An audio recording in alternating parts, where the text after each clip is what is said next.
Hello, Revere, and welcome to our new show again. This time we have a school teacher from the Revere school system. It's Joanne McKenna, who's running for Ward 1 Councillor. Yes. Right? It's a pleasure to have you here, Joanne. Thank you very for coming. Morris. You've been a school teacher for 32 years. Yes, 32 years. Tell us where you taught and how you liked it. I started in elementary, junior high, in 1981, subbing, and then in 1984 I got a permanent job. And then in 1990 they moved me up to the Revere High School to teach photography. So I just retired in June, and we're starting school again, and I'm stressing out because I won't be there. Right. So in your photography class, did you have some great students that really turned out to be great? I did. I had a couple of people. I had Jen Semino, who opened a studio in Winthrop. Yep. Went to school 4 years to be in business, and then decided that she wanted to be a photographer. I've had some other people get into Jonathan Salemi. He's out in California. He's doing production. So we've had a couple of students that really made it pretty big. I'd like to ask you a question, because when I was a young man, the cameras we had are not the cameras they have today, you know, where you can take a picture with you just talking. What was it like when you first started with the camera system, like when Polaroid came out with their instant? Right. Well, they started when I was 14. I had my first camera when I was 14. My brother gave it to me. And then as I used the camera, I decided that I really wanted to teach photography. I also taught art too. Oh. I taught calligraphy and art portfolio, and drawing and painting. But we started off with darkroom photography when I started teaching up in the high school. So that was a challenge. I mean, we had a very little darkroom up there, and we had to use chemicals, and we had to develop our own films. Right, so I was going to mention that when I was a young kid, I used to have a hobby to do. I would take the films and I would develop them myself in a room with a little red light that I would have there. Yes. And the chemicals in there. Drop the film in and roll them until you could see them. Then take the pictures, the negatives, until the chemicals brought them out. Yep. Today you don't need to do that anymore. No, about I think 2.5 years ago, what happened was Revere High School, they were very supportive of keeping the program alive, but we couldn't get the cameras anymore. So that's what shut down the darkroom. And then what we did was in 2008 we got, I wrote a grant for some computers, which I got from Comcast. And I got 20 computers, and we switched over to Photoshop and digital photography. So now the computers are the ones that take the pictures? No, the cameras take the pictures, but you can alter the pictures with the Photoshop. Right, because I see people that have like those little phones. Yes. Smartphones. Yes, I have one. And yes. they take a picture and they put it on Facebook or YouTube. Yeah, all you do is put it in. Switch it on into the computer with a wire, and it goes on, and then you can do whatever you want. Like if I wanted to make myself slimmer, which I should, you know, I could do that. You know, if I wanted to get some of the wrinkles out of my face, or you know, whatever. It's amazing what you can do with Photoshop. Oh yeah. That's pretty good. By the way, we are the Revere Veterans and Community Show. You are a community veteran for teacher for 32 years. You got to be to put up with some of the... Thank you. I loved it. I loved every minute of it. I loved the 32 years. I'm really, really going to miss it. Like I said, I'm starting to have dreams about not going back and a little anxiety, because I do love the kids and I loved what I did. So. Right. So I also would like to mention, do you have any relatives or parents that were veterans who are in the service? Yes, my father was a veteran of the World War II. He was a sergeant in the 5th Battalion, I'm pretty sure. And, you know, went over to Normandy. He was in Africa. And then in Florence, when the Americans liberated Florence, he went in and he was walking over a bridge, and my mother was walking over the other side of the bridge, and their eyes met, and that's why I'm here.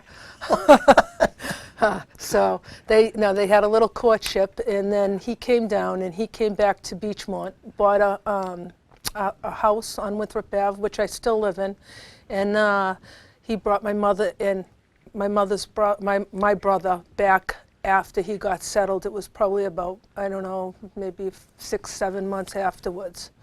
So my mother was an Olympic swimmer in Italy, and she won a silver medal. And when he brought her back to Beachmont, she loved it because it was on the beach and all she did was swim. So he took her to the Revere Beach, and the first time he took her to Revere Beach, she swam. She says, "I'm going to go for a swim." And so she swam from Revere Beach to Nahant. And he got very nervous because he never saw her swim, that far. And so he called the Coast Guard. And the Coast Guard came, and they followed her to Nahant, and they were saying, "Get on the boat, lady." And she's like, "Thank you very much, thank you very much," because that's all she could say. But she swam from Revere Beach to Nahant. That's very good. Yeah. Now, I got to ask you, what made you decide all of a sudden to go from retiring from the school to run for the councillor of Ward 1? Well, the opportunity came about when Richard Penta passed. Yep. And I was planning on retiring in June anyways, because, I was there for 32 and a half years, and, I just felt it was time to go. But what happened was, in 1996, I started the Beachmont Neighborhood Association, where we got involved with cleaning up the area. And then in 2000, I started the Revere Beautification Committee, which is a powerful entity in Revere. And then I started the Beachmont Improvement Committee, where I was president. And we did a lot of things in Beachmont. I just felt Beachmont was, getting neglected. It was being neglected. So we went into, I got a group of die-hard Beachmont people that have lived there all their lives, and we formed a committee, and we tackled some big projects like the Douglas Cummings Square Park. Right. It was an empty lot with a trailer on it, and it was abused for I don't know, maybe 15 years. Nothing was done with it. We also we had a big hand in the Donley Square Park. That's the Jim Kimmerly Park. We had a big hand in that too. We got to pick what we wanted for plants, and the Mercurio brothers, had a landscaper come in, an architect come in, and we had certain flowers for that area. So we did a lot of work with the city to get that park up and running. And we've planted a lot of trees. We've cleaned up we cleaned up Desi Desmond's memorial. He was a vet, and they had a little memorial abutting the Louis Pasteur School, and it was in not too good of shape. It wasn't taken care of. So we planted some flowers and we put a bench there, and so we have cleaned up a lot of the area. So I think seeing the progress and always being involved in the city with everything, I think, I really wanted to get involved more and make a difference. And so that's why the politics came in. Right. Now, if you were the only councillor, if Revere only had one councillor, Oh, God. And you were it, what improvements would you like to see in the city of Revere come along? Well, I'd really like to see the city flourish and prosper. I think Revere is way overdue with, just development and making, we've always had a stigma. I know when I was a teacher, I would go to like Newton or somewhere, and they'd say, "Oh, you're a teacher in Revere? Oh my God, it's so bad." And I'm like, "No, it's not. It's wonderful. Where are you getting this information?" So everywhere I went, it was always, "Oh, Revere is such a tough city." No, it isn't. So we always had some sort of a stigma. I'd like to lose that stigma. I'd like to ask you a question, Mr. McKenna. We have a lot of people, immigrants, that come into the city of Revere. They speak completely different languages. Did you have any problems with understanding some of them, or? No, my mother was Italian, so I mean, she spoke Italian all the time, so I had no problem. As a teacher, no, because I would, if they couldn't speak English, I always had an interpreter to interpret the lesson that I was giving. And I also taught ELL in the summer programs. What is that? It's English language learners. Oh, I see. And they have categories, you know, they have them in groups of 1, 2, 3, 4, and 5, and, you know, 5 being speaking well and 1 not speaking that well. So I might have gotten it, twisted around it a little bit, but I taught technology and art to them as they came in the summer program. Al Mugavero runs that program along with Stephen Paczynski. Can I ask you a question about the Sure. school? Because I'm from New York originally, so I'm not familiar with the Revere schools. In our school, when I went as a kid, English was the only language that we spoke. But now Right. I notice in a lot of the schools in Boston or Revere, they have different language courses. I know one of them has got to be Spanish. Yes, they have Spanish, they have Mandarin, they have Italian, they have French, and probably others that I'm not speaking about. But you know, it's just the school system's a wonderful school system. The kids, especially the kids get along with everybody. There's no trouble up there. Everybody gets along wonderful. Everybody accepts each other for who they are. That's good. You know, and especially the special need kids up there. You see a lot of, you know, kids that go up and talk to them, or they'll sit at lunch with them. It's just a wonderful, wonderful atmosphere up there. You have a superintendent that retired or is going to retire at the end of the year? Yes. Mr. Dakin? Yes. Voted the #1 in the country. Yes. Isn't that beautiful? Yes, he's turned the school. Well, I think Carol Ty started it, and I have to give her credit. But I also think that Carol's vision, Paul ran with Carol's vision and also had more vision of what he wanted the school system to be, and really pushed the teachers to get to that place. So, I mean, I have to give him a lot of credit. He's done a wonderful job with, you know, our reputation and the school system and where we wanted the school system to be. And it's just, it's moving, you know, it's still moving forward. Right, So, you know, I happened to be traveling down, which I usually don't, but I happened to be this morning going down Park Avenue and looking at the new McKinley, yeah. not McKinley, the Hill School. Yes, so excuse me, yes, you're right, the Hill School, yes. Yeah, I don't know. They changed the name, yes. What is the first name of that school? I don't even remember it. Well, it's a beautiful Sorry. building. No, that's all right. That makes me too. It's a beautiful building there that they built. I didn't gorgeous. realize it was that gorgeous. Yeah, I mean, the work was done very fast to get these kids. And on the Herod Della Russa Stadium is that Beautiful. one? So Mayor Rizzo's been doing a fabulous Yes, job he in has. the city of Revere. He really has, and Broadway looks wonderful. I mean, it's really, you can see the transformation slowly coming into the city.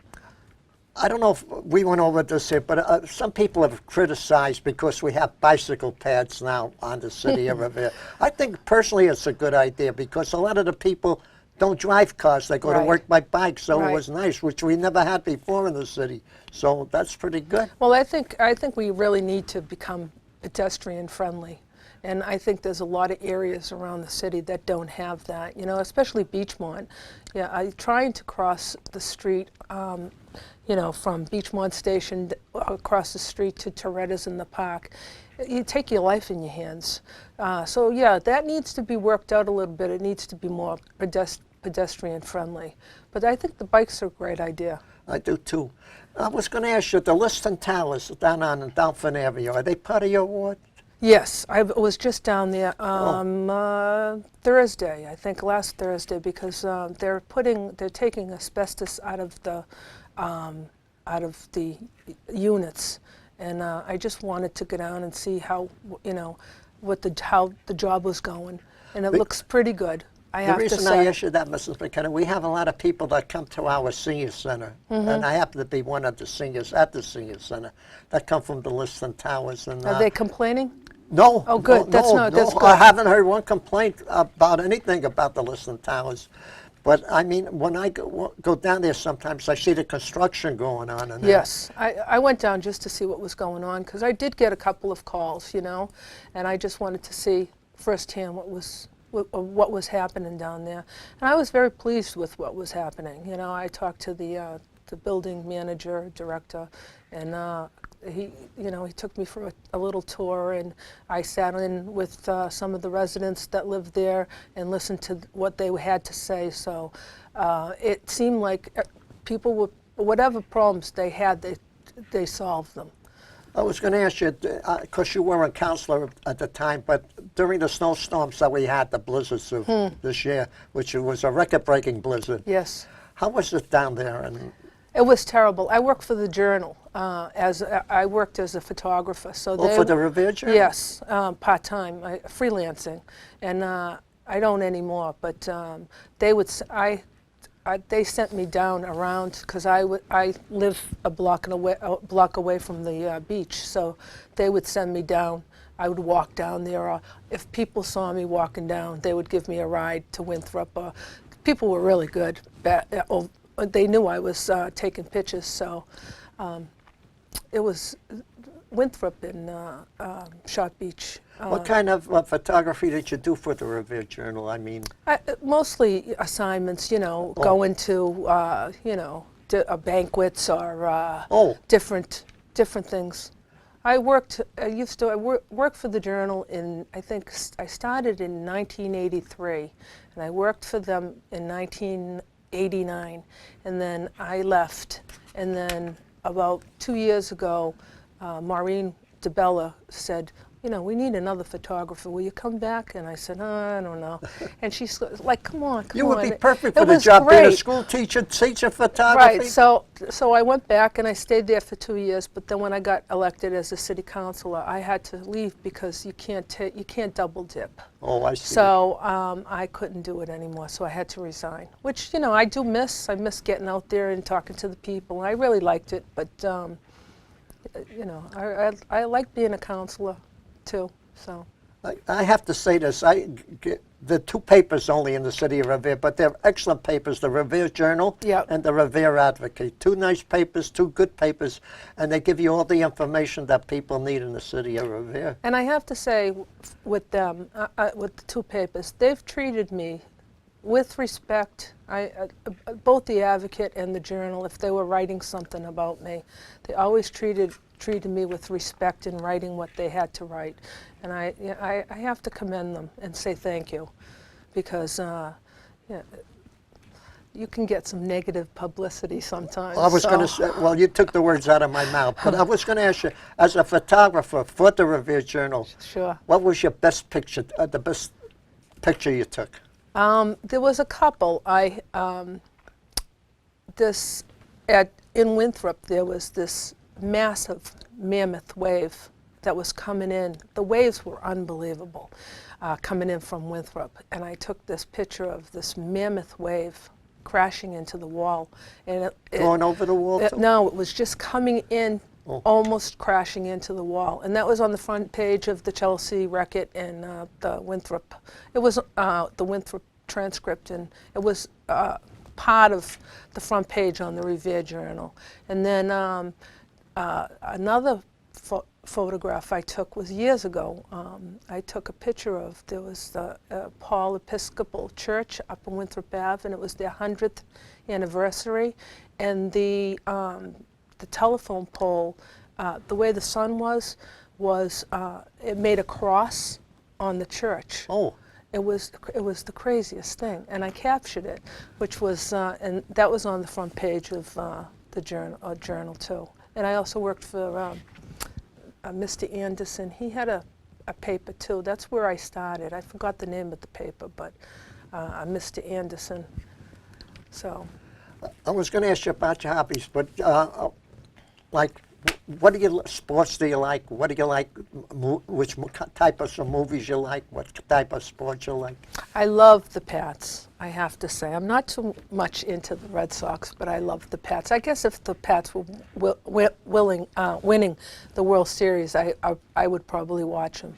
But I do love the Pats. And well, I don't think the Red Sox are going to go to the World Series this year. I went to Jordan's Furniture. It's a funny little story. I went to Jordan's Furniture and I bought a bureau, and the salesperson says to me, he says, "What do you want, the 10% or if the Sox go to the series?" And this is like right in the beginning, and they weren't doing too good. And I said, "I'll take the 10%."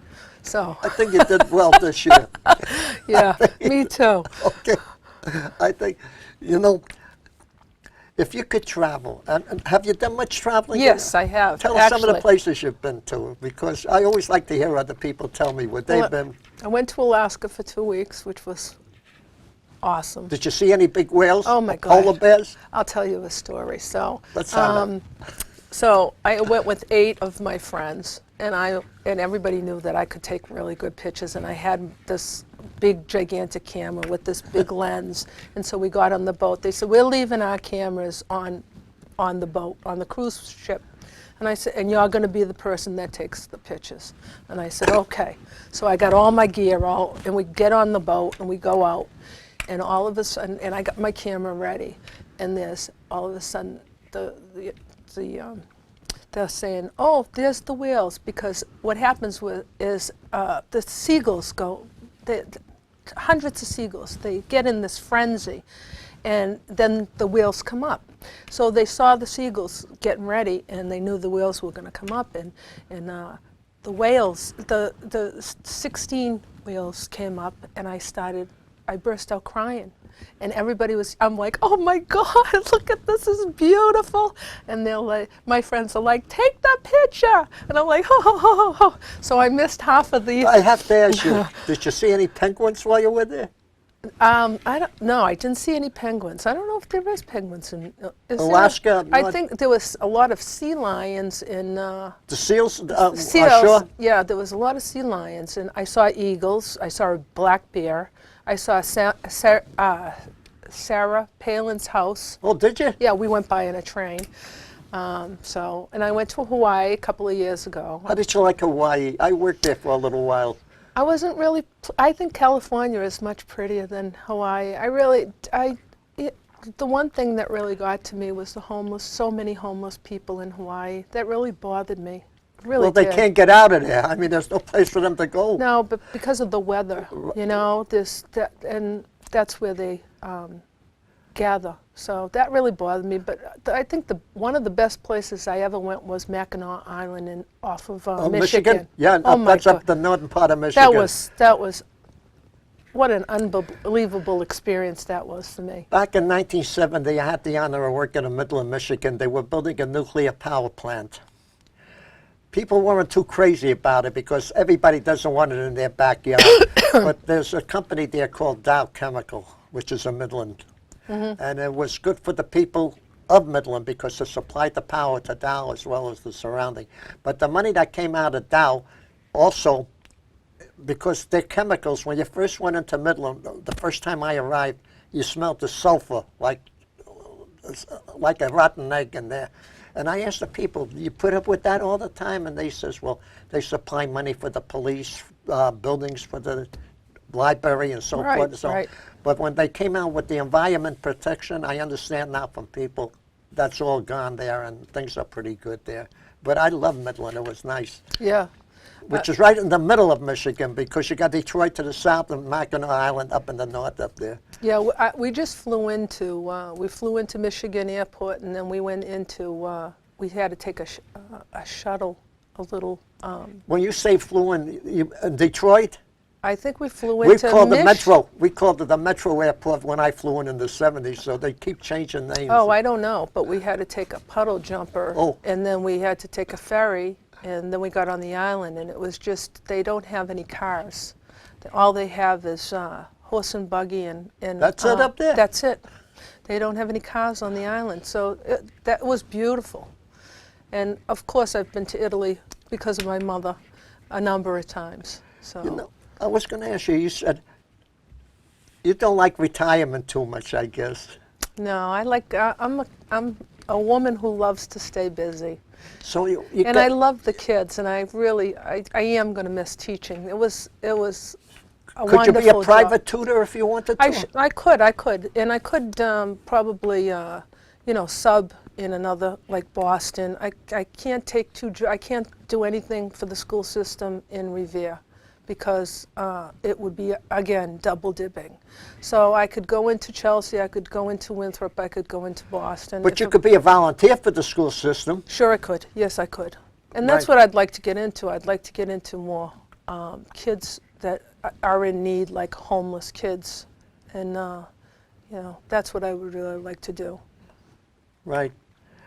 So we got about 2.5 minutes. Take a minute and a half and talk about whatever you wish and just leave me that last minute. Go ahead, Mrs. McKenna. Well, thank you. It was a privilege to be here, and thank you for asking me to come. And I just want to say to my constituents that I will do my very best to help you if you have a problem. I can't promise you anything, but I will give you 100%. So far, I've met, actually, I had a man I met with the problem. I ended up being his photographer for his wedding. That's good. Yeah, so there's something you can find a job right there. Yeah, I've done weddings before, but yeah, so it's been a great. The last couple of months have been great for me because I've been out there helping people, and that's what I love to do. I also have a good counselor. You know Amira Novoselsky? Yes, I do know. He used to be, I think, at one time also a Ward 1 counselor. Oh. They changed it to Ward 2. Right. When they changed the locations. Yep. So anyway, I was going to tell you, it was a pleasure Thank you. to have you on the show. Thank you very much for My having pleasure. me. God bless you, too. Thank you very much. Thank you. And I would like to thank the people of Revere for listening. God bless you out there, especially our troops and our great country, the United States of America. And thank you all for listening. And keep tuned the next time because we have great people coming up here like Mrs. McKenna, and we hope to have more. Thank you. Thank you very much.